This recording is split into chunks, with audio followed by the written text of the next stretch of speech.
London, Reuters. British Prime Minister Theresa May came under further pressure over her Brexit blueprint on Monday, with members of the upper house of parliament saying there were fundamental flaws in a law crucial to the departure. The law has also deepened splits in her Conservative Party, which has for years been divided over Britain trademark's relations with the European Union. It is yet another battle for a weakened Prime Minister whose leadership is being questioned after scandals within her party, gaffes, and an ill-judged election that lost her party its majority in Parliament. Facing calls to axe her finance minister, who favours a gentle Brexit, and criticism over a lack of big ideas to revive the fortunes of the Conservatives, May needs to drive through legislation to sever ties with the EU before March next year. The largely pro-EU House of Lords, which will start debating the European Union withdrawal bill on Tuesday, have made no secret of their opposition to the legislation, which they say amounts to little more than a power grab by the government. It is designed to put current EU legislation into British law essentially in one move, allowing for changes later. We acknowledge the scale, challenge, and unprecedented nature of the task of converting existing EU law into UK law, but as it stands this bill is constitutionally unacceptable, said Anne Taylor, head of the influential Constitution Committee.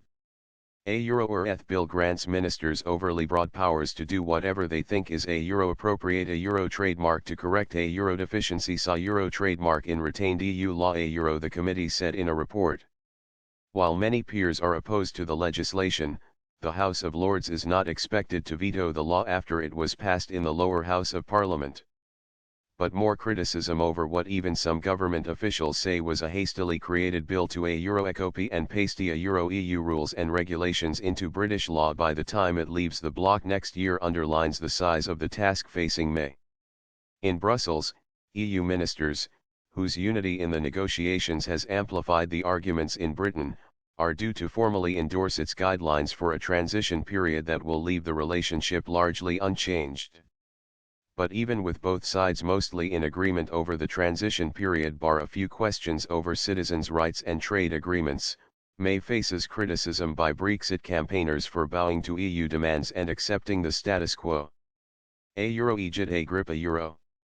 Since being appointed Prime Minister shortly after the Remain side, which she backed, lost a referendum on EU membership in June 2016, May trademark's style of leadership has been increasingly challenged by her party, which is losing support at a time when the opposition Labour Party is enjoying record levels of members. Her spokesman defended the Prime Minister trademark's record, saying she had not only won an agreement with the EU to move on to the second phase of negotiations on future ties, she had also boosted house building, education standards, and health funding. Brexit campaigners have aired their concerns that May is delivering a Brexit in name only, while EU supporters accuse her of putting the party trademark's interests above those of the country in the talks to end more than 40 years of membership in the bloc. Talk of ousting her has grown louder in recent days, with local media reporting that more lawmakers are supporting a no-confidence motion against her. But several lawmakers asked by Reuters say her removal is a risky strategy for the party, which is divided down the middle over Brexit. The promotion of either side trademark's representatives to the top post could trigger mutiny.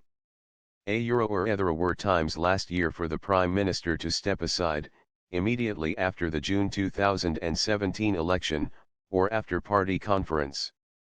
That didn't trademark happen. Maybe the cabinet should have asked her to go, but they didn't said Nicky Morgan, Education Minister under May trademark's predecessor, David Cameron. Even more importantly, we are now into a critical 9 months for the future of the country, so the cabinet need to get a grip by acting collectively to shape Brexit and agree an ideal end state based in reality, on what Parliament will approve eventually, and then stick to it.